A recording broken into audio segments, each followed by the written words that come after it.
پیامبر صلی الله علیه و سلم به ام هانی گفتن که یا ام هانی اتخذی غنما فإن فيها برکه.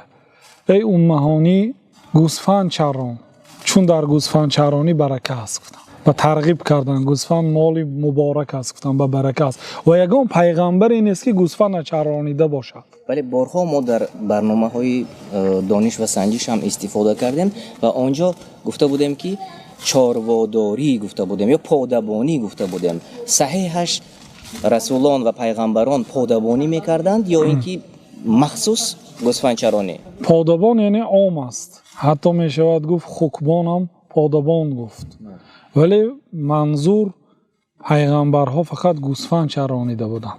ما من نبی الا وقد رعى الغنم. یگان پیغمبری نیست که گوسفند چرانیده باشد. ولا انت یا رسول الله، شما چی یا رسول الله؟ ولا انا، منم گفتم كنت ارعاها على قراریط لاهل مکه. من در یک وادی به نام قراریط در مکه گوسفندان اهل مکه را میچرانیدم. هر یک پیغمبر غیر از اینکه یک کسب الهیده داشتند با گوسفند هم چرانیدگی هستند. هر یک پیغمبر گوسفند چرانیدگی هستند.